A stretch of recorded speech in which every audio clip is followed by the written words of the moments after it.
Hello, it is Larry the GM. Oh, what was that? I'm sorry about that, guys. It is Larry the GM, and it is opening week, the my favorite time of the year because the the boy grew up in Wisconsin, and opening week meant at least there was hope that that the long summer or the long winter of misery would be soon coming to an end. For us now in the Astros world, where we are completely spoiled fans, just assuming we're going to win the world championship, that's okay. That's what we should be in the dynasty that we have. It represents another time, another year to go dominate. So, folks, what we're going to do today, we are going to run through the article I pushed out late last night or early this morning, depending on your perspective on these things. We're going to go through the detail there, and then tomorrow, breaking news. I mean, I guess if you're on my YouTube channel, you already know this, and we'll be putting out a tweet here in a little bit. Breaking news at 7 p.m. tomorrow. Clint will be joining me, and we will have a prediction show. And here's the deal: I would love for everybody to join us that would like to call their shot, and let's get it documented. Even if you want to join, all I ask is that you go to my website and send me a chat on the website, and I will send you the link in the chat on the website, and you can join me on the restream side of this, not the YouTube side, where you'll be able to join in as a co-host or as a guest appearance. We may bring folks in for 2, 3, 4, 5 minutes, and then go on to the next one. So we will have a lot of fun with the prediction show. We'll probably use what I have in this article as the basis for those predictions. So, okay, guys, with all that as the preamble. Oh, and on Thursday, I will push out to you guys the matchup report card guide for the Astros versus the White Sox, and we will try to do that before every series, and so we can have fun with it. All right, so what are we going to talk about? So a lot of this content you're going to see here is going to be somewhat familiar to you if you've been watching the website or been reading the articles on the website. A lot of it's going to be a refresh of the data that you've seen there, but I thought it was important to do that to account for some of the injuries that we have, what it really looks like in the first month of the season or so, and then what it could look like beyond that. So every single question that I've heard, every single significant question, I would say. I mean, there's some questions that I don't know that I can claim are being answered here, but every major question I see being asked about the Astros is in the 2023 season is addressed in this article. So, and if you're here with me today, all I ask is please like the video, and also subscribe to the channel if you haven't done that. But so if you're watching this later, please like the video, comment on the videos, and subscribe to the channel. So I think we address everything. If not, tomorrow at 7 will be a great time to get in the questions of what I should address, or even today if you have questions that are addressed. All right, so what we're going to include here is we're going to go through my opening day projected roster. We're going both the batters and the pitchers. We're going to go through what I think is going to be the batting order in the beginning of the season, and how that'll adjust when Brantley and Altuve return. The pitching rotation at the beginning of the season while McCullers is out, and how that will adjust as the season goes on. The strengths and weaknesses of this via the heat map technology or heat map process that I've used before, and then my predictions. What I think the record's going to be.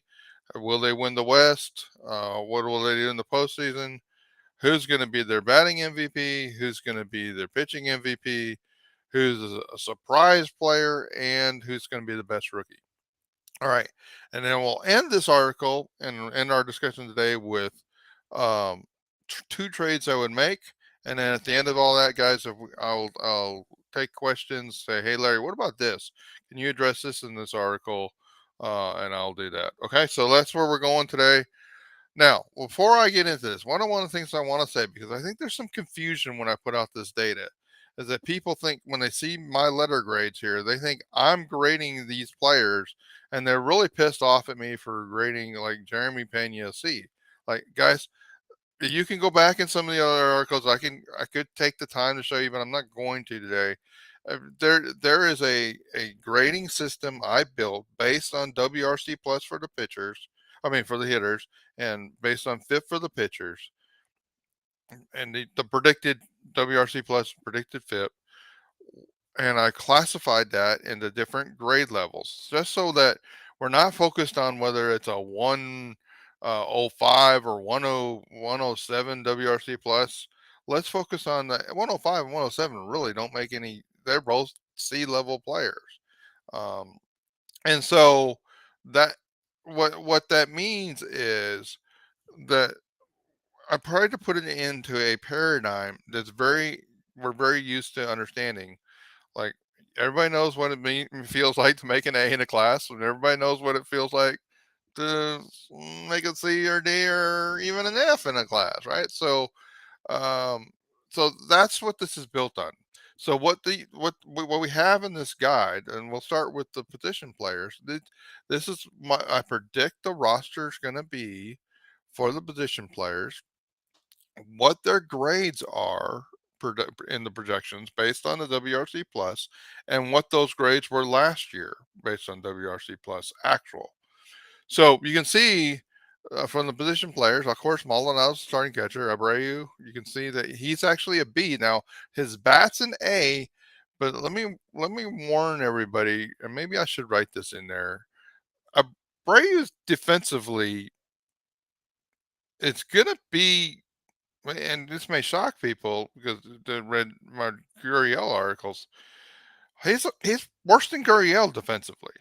Now he's great as a bat, and I actually think you can think about this as like, hey, that could mean that you're going to want ultimately at the playoff time or later in the season to be able to get Abreu out of a game when you've got a 2-3 run lead and have a Hensley or somebody else play first base, Yiner Diaz possibly, and close be essentially the first base closer, similar to the way they might use Myers, similar to the way they used Marisnik back in the day. Okay, so that's what I'll say about Abreu. I do believe Hensley will be the main second baseman, but it will be a timeshare. I'll get into that a little bit as we go down the article. Bregman, projection systems love Bregman in 23. Pena again, we'll talk about. He's there's nothing wrong with having a good, strong, average shortstop in the second year. I think Pena may have some sophomore slump in him this year. Let's hope not. But that's essentially what the projection systems are saying. Left field, the start the season, I believe, will be McCormick, and then Myers in center field to start the season. Tucker and Wright and Alvarez will play at DH uh, almost exclusively for a few weeks, at least, and probably until Brantley gets back. That's what I believe. All right, so then the bench. I've got Dubon, Diaz, Dearden, Maticevic. We'll talk about that in detail a little bit further down the article. I actually have Corey Lee starting in the minors, and let's talk about that as we get down in the article. Bannon, Madras, and Jolks as other key potential minor league players for this roster. Obviously, the two players that are hurt, Brantley and Altuve, you see their scorecards, and I also predicted or showed you what my projection is for their return. I project that Brantley will come back on April 28th, which happens to be a home start of beginning of home series. I think that's when he'll be back. That's a little bit later than anybody's saying. Um, hey, let's be surprised to the good side. Altuve, I've got him coming back on July 4th because they Astros start a home series at that on that date. I think that's when he's going to be back. My other Altuve article, I said, hey, don't look for him until July 1st. I'm giving you an exact date, July 4th. Fireworks, hot dogs, and Jose Altuve at second base. That's a great way to celebrate Independence Day. All right. If you want the details about how I said the Astros would replace Altuve for 2 to 4 months, which includes the timeshare of Hensley and Dubon, there's the button to get that. All right, let's talk about the bench. Well, I talked about Alvarez, and he's probably going to play exclusively DH until Brantley returns. The bench is probably the most interesting decisions. And so, what I've done here is I've given you who I believe are the major candidates for a bench job. um, Hensley and Dubon are locks for this roster. They're both on the 40 man.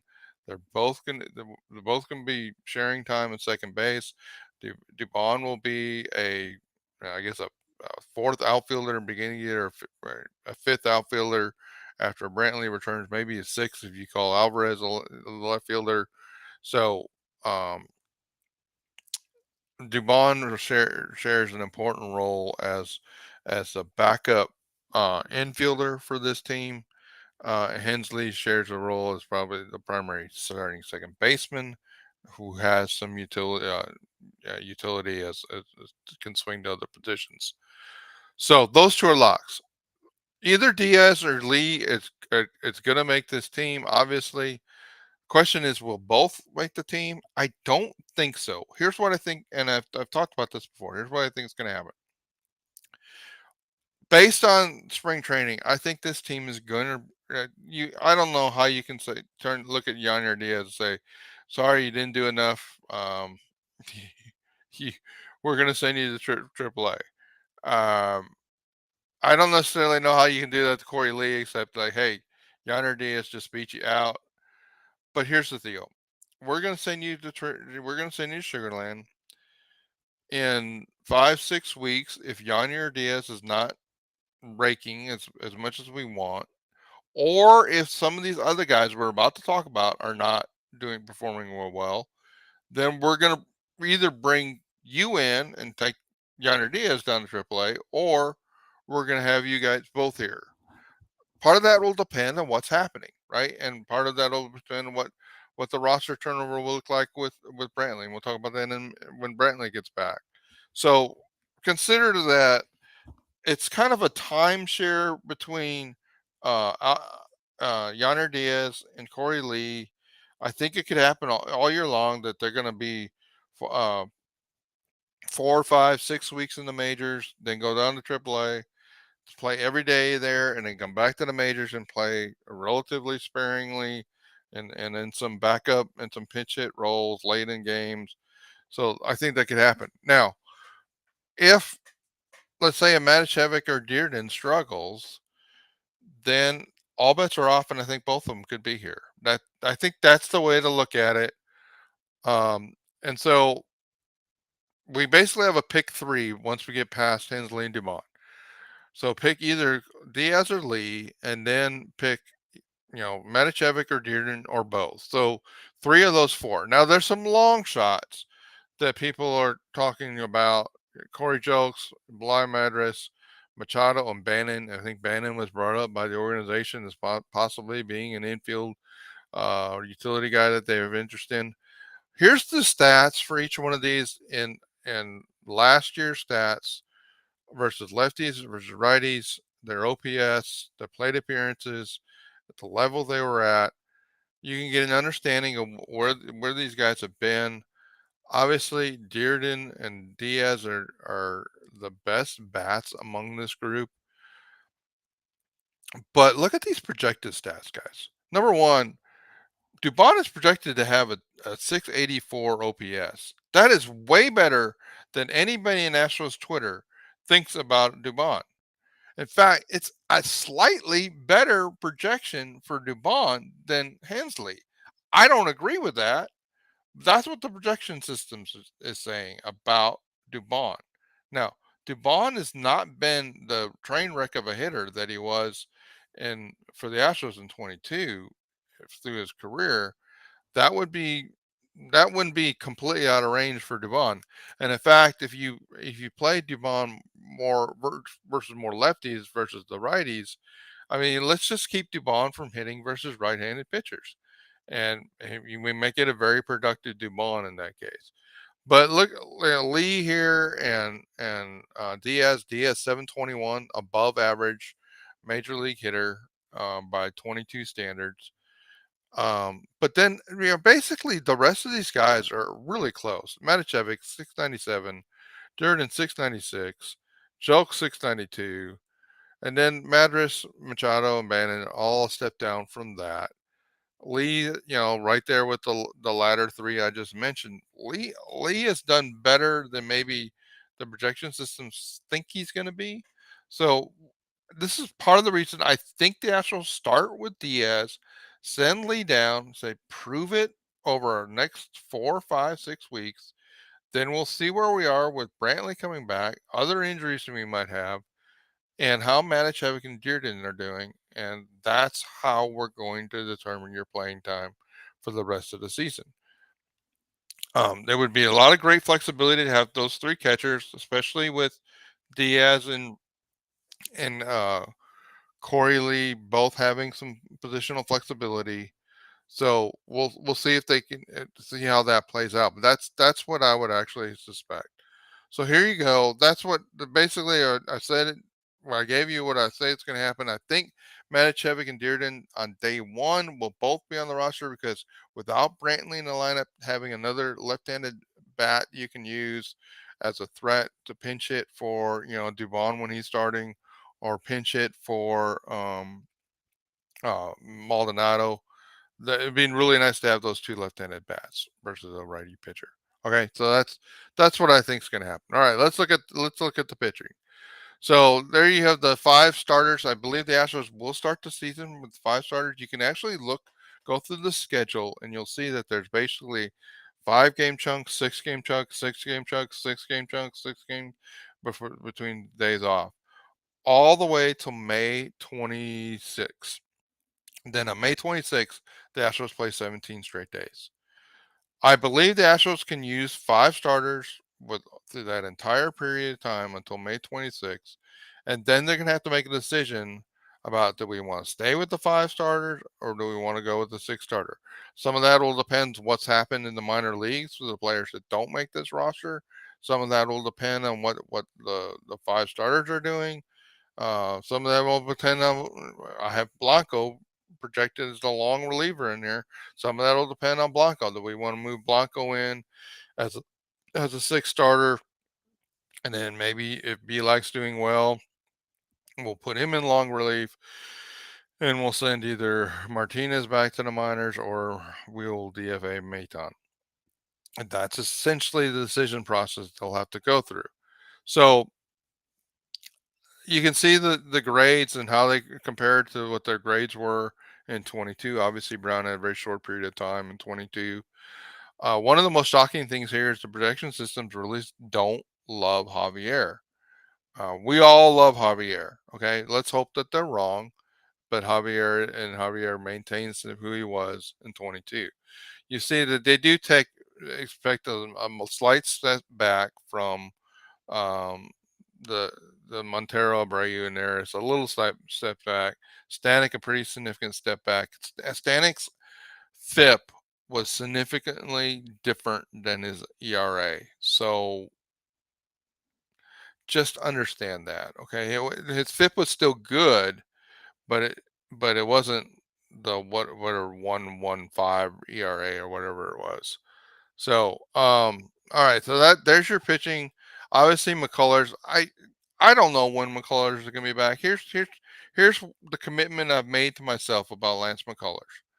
I'm not gonna get excited. I'm not gonna like respond or react to the latest news about Lance McCullers until I here in San Antonio see Lance McCullers pitching for the Corpus Christi Hooks in a versus San Antonio Missions game. No, I mean until Lance McCullers is pitching a rehab start in San Antonio, I mean, in for the Corpus Christi, I'm not going to really project that he's going to be there. So I've said as a throwdown, like, hey, if Lance McCullers is back in July, that's great. That's what I'll expect. I think Muchinski's going to be back in April, but that's going to force a decision related to the back end of the bullpen. Um, and you got a lefty here, you got a lefty engaged, you got a lefty and Taylor.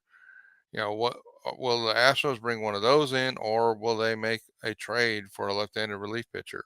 Uh, Hold on to that as we get down to the article. All right, so there you go. That's the rosters I expect on opening day. How they play out.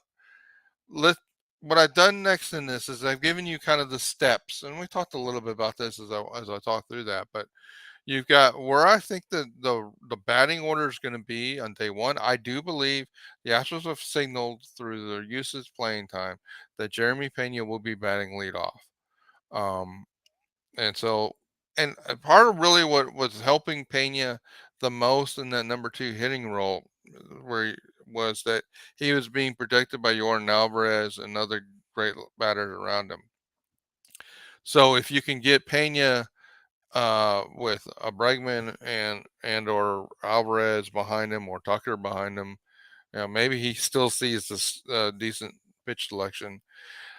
Pena's 289 OPS last year is not what you want for a leadoff batter, but maybe when he's batting leadoff, he'll be a little more patient. He'll take some more walks. So that's what I expect is going to happen. And you see the roster as I laid it out. Here's what I expect is going to happen when Altuve comes back. All right, you can see Altuve slots in at number one, then Pena moves down to number seven. Basically, and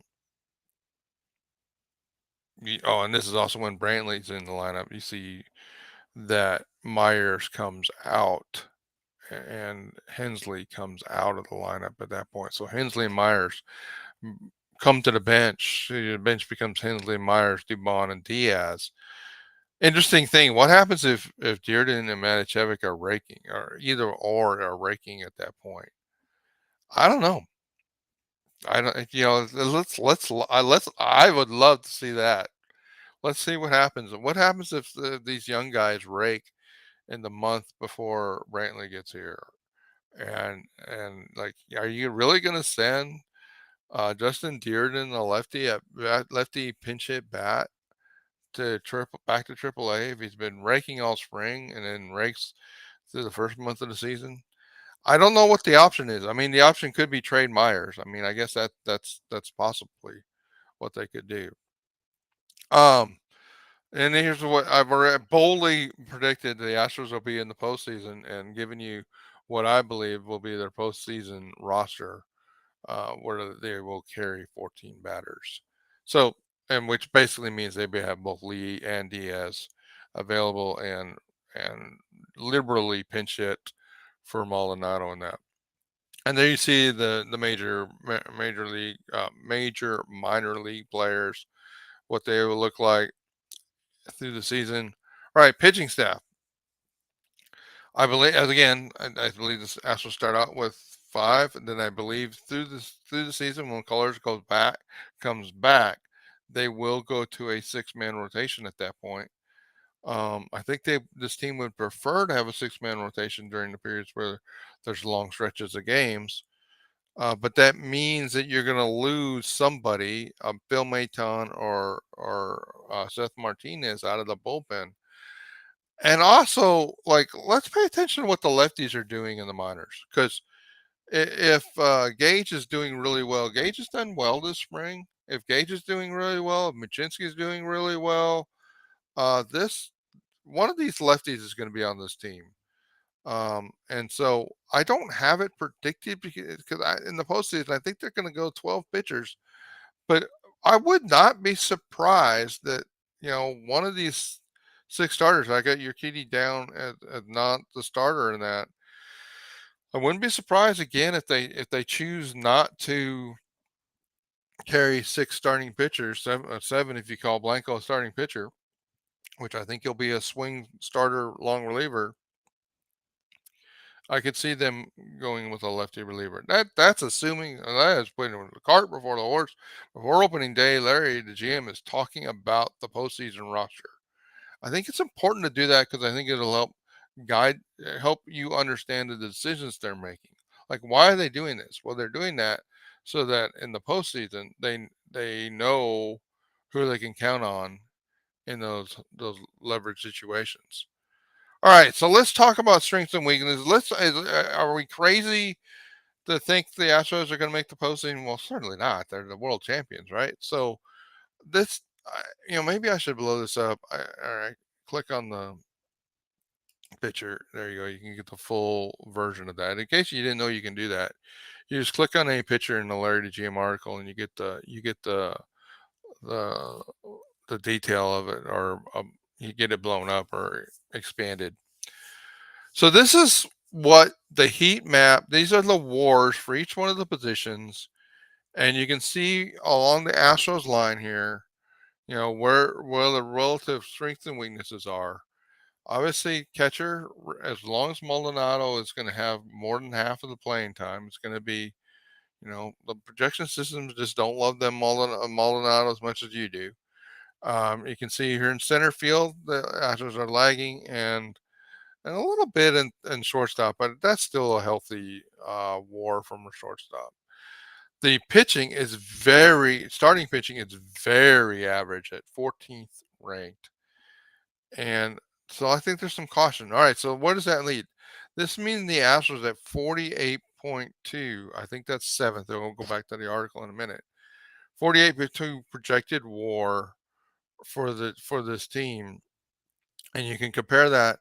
It does say that the Astros will win the division. It does say that the Astros will only win 89 games because the average WAR is like 40 something. So, guys, that's a little scary, right? And then it's basically saying the Astros win the division by 5 games. I don't, I don't know if I'm completely comfortable if I'm Dana Brown with that kind of projection. So the Astros project to have the sixth best batting WAR. The Astros project to have the 12th best pitching WAR, which is not great. Not great. And you can say, well, they were so good last year. What happened? Well, you lost the Cy Young winner, and Justin Verlander. And you can say, well, Hunter Brown's going to step into that. Okay, yes, Hunter Brown projects to be an A level by my grading system pitcher, but expecting all those young pitchers, all the starting pitchers, and all the relief pitchers to repeat their 22 performance, it's probably not. Well, it's not what the projection systems are doing. Just point blank.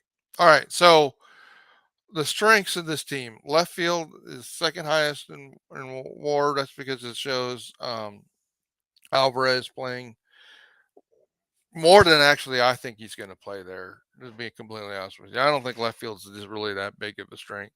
Right field second, DH second, third base third, and relief pitching sixth.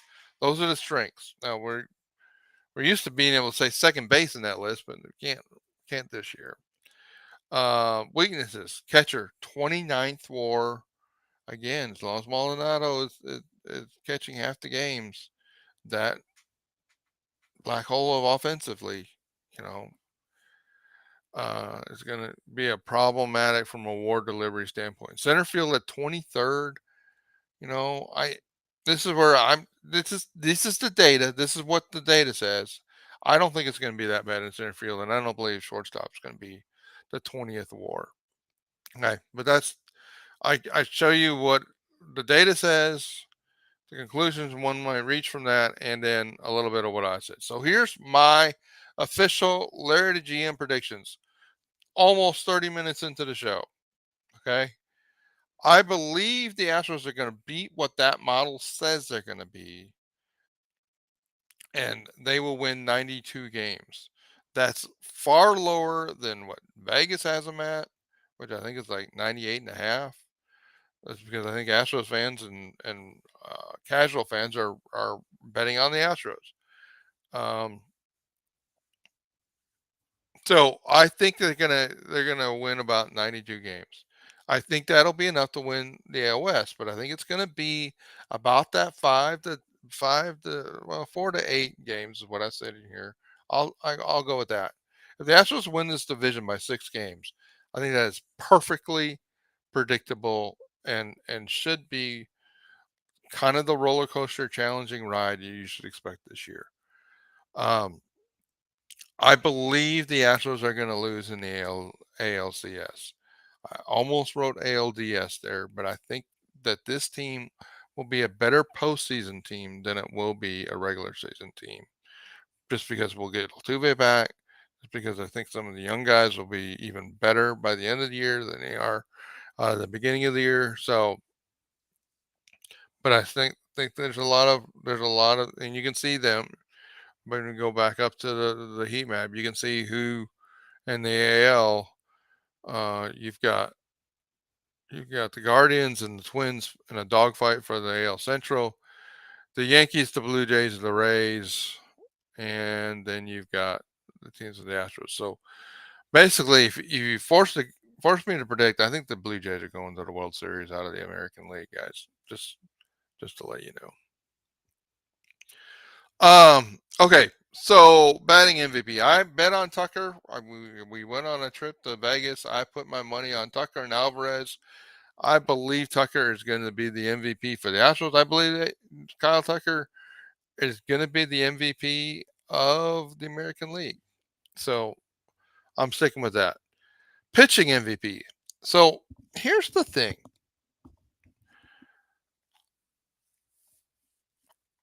I think Ryan Presley is going to be the most important pitcher on this team. I think he's going to be the most valuable pitcher. I think he's going to be put in the position of a lot of 4-3, 4-2, 5-3, 5-4 games. He Presley may have 40 saves before the end of 40, dare I say 50 saves before the end of the season. And so he's going to be my MVP. I think Fromberg's going to do really well. I think, all the starting pitchers are going to be fine. I don't think they're going to be as great as most Astros fans think they are. So it's going to be interesting to see how that plays out. All right, surprise player. Well, I don't even know Ronald Blanco is a surprise player anymore, but because he's done so well in the spring. But he's a budding star. He's maybe this year's he's this year's Hunter Brown, and Hunter Brown is this year's Hunter Brown. But Hunter Brown and Ronald Blanco, who are the two key rookies. But I think Blanco is going to be really a breath of fresh air because I think some of the other relievers are not going to be all that thrilling for the Astros fans, and I think Ronald Blanco is going to have to come in and do some 3-4 inning save the rest of the bullpen kind of things. The best rookie. So obviously the easy pick on the best rookie is Hunter Brown, right? And so I'm not picking that. I'm going to say Hensley, and I think Hensley's going to do his best Marwin Gonzalez 2017 without the trash cans impression. And people are going to say, like, why were we worried about Hensley as a utility player? Hensley's been dang good this year, and so I'm gonna go in all in on David Hensley as my best rookie um, this season. All right, guys. Let me say this relative to my prediction of the Astros losing the ALCS. I want the Astros to win the World Series. And part of the reason I share with you guys the data as it is being, you know, the data here, it's not my projection data. This is a projection data from Fangraphs. What their wars are, what their OPSs are, what their wars are. This is their data, not mine.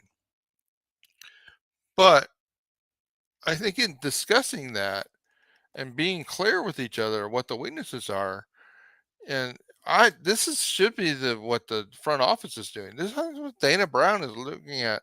Like once he's seen this team for spring training, what am I? He's asking the same question. What are my weaknesses? What do I need to address?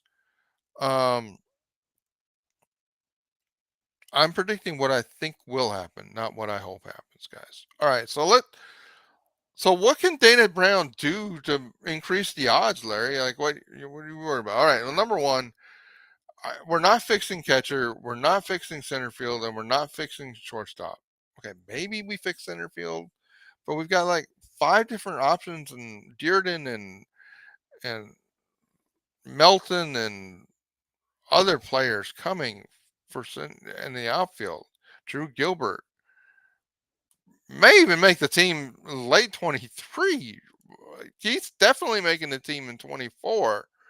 So I don't think the Astros are going to address shortstop or center field, and they're not going to address catcher this year. What we really want to see is let's hope the other weaknesses. Let's hope that that Maldonado does play better. Let's hope that Dusty plays. He just kind of falls in love with a Diaz or Lee and they bring offensively, and so maybe we get a little less Maldi time at catcher. So that leads like, what are the other weaknesses that we got to address? And I think the answer is we really need to address that average starting pitching, and we also need to figure out, can we get a left-handed relief specialist here that's at least as good as Seth Martinez? That's kind of be the line. Maybe I didn't really say that point blank, but that's really what we should do. So here's my two trades. Now, these require these two teams to realize they're not in the running. I don't know, this may not happen until the trade deadline, but I'm telling you, this is what I would do. Um, if I could get the Giants to realize today that they're not really in it, which I don't think that's possible right now, but they're really not. I mean, the National League is really strong, guys. I don't think the Giants have a snowball's chance in hell of of doing anything in the postseason. They may make. I mean, here's the Giants, guys. The Giants are predicted to win 79 games. That's not even enough to even make the postseason here. But it's not far enough away from those that are making the postseason for them to really back away. But when when the Giants realize they're not in it, okay? I'm not saying if. Let's say when. I mean, if I'm Dean Brown, I'm like, I got a phone call to the Giants GM and say, look, here's the story. When you're open to trading Alex Wood, who's a left-handed pitcher, by the way, guys, call me and let's make a deal, because Alex Wood could eat some innings for this team. Alex Wood could be a postseason swing, long, long relief, lefty specialist. Like depending how good he is, he could displace even Garcia in the starting rotation. If you wanted to go that route, so Alex Wood. Now you say, well, Alex Wood makes like $12.5 million, right? So we're ask the Giants kick in for that. We're gonna ask the Giants. Alex Wood has a negative trade value by the MLBTradeValues.com system, and you see the link there. I think the Astros. If I could make this trade today, I would trade them Joe Perez and Bly Madras. Bly Madras has almost no trade value, but he's a roster spot. It could be a utility player for them. Perez could be a swing player, could play a little first base for them. Um, Joe Perez had not a very good spring, so I'm not even sure if we can't trade these two guys. I'm not sure how they can stay, how long they stay on the 40-man roster. To be completely transparent, so I'm trading for a guy that the sorry about that. The trade system says has negative trade value. I'm not trading them huge assets. Getting a little money back from the Giants to make that trade negative value not so bad. And I get a player that I think could really help this team. Alex Wood. Mark it, book it, that you heard it here first on March 28th that the Astros would trade for Alex Wood in July, if not before. I'd do it today if the Giants would do that deal. The other team that we got to, we'll scroll back up, is Boston. Like, is Boston really in this? Well, Boston by this system is projected to win 84 games, which basically puts them in the postseason or on the cusp and tied for the other teams to get in the postseason. I don't. Number one, I just don't think they're going to be as good as even this system says. So if Boston starts out really bad, like I got the Boston GM on speed dial, said when or if or when you decide you're out and you want to trade, like let's talk. I would love to talk to you about Blyer. And he's a left-handed relief pitcher, could fill the void. Maybe even you say, hey, if you want one of our lefty arms, you can have Gage, you have Machinsky. I don't even know what the trade value. Machinsky may have a little bit of trade value. So I go Blyer for Matichevic. That's my deal. And like Matichevic, Larry, you just said Maticevic's in the starting lineup, right? Yeah. So I still would make that deal today, and I would have Yonder Diaz. If you traded Matichevic today, then I'd have Yonder Diaz on my team. So that's my stuff. That's what I predict. That's the Astros. So I see a couple people are here. You've been quiet? Do you have any questions? Do you have anything you want to ask Larry the GM? Did breaking news happen while I've been pontificating for the last 42 minutes? Guys, if you're on the YouTube chat, please, if you have a comment, let me know. Otherwise, once again, you are about to see a link, a tweet about the Astros season prediction show tomorrow. Clint, my buddy Clint, I call him Clint the Scout, will will be here. It's going to be your turn to make predictions. You got all of mine. So hey, you predict your work. You predict whether the Astros win the West. You predict what the Astros are going to do. You predict your Astros batting MVP, your pitching MVP, a surprise player, and the best rookie. You make all those predictions. You come on. If you're a member of the website, you can click. You can send me a message in the chat of the website saying, Larry, the GM, I want in on the prediction show. Sign me up to come at 7:05.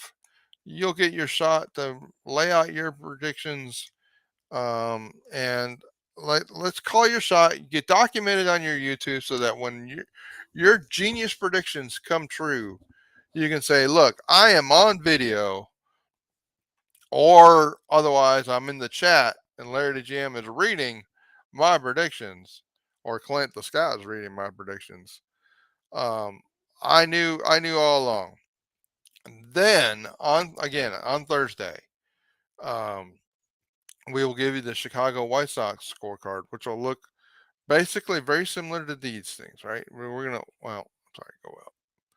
It'll look really similar to this. We'll do the White Sox very similar manner to this and this, and we'll see how they compare.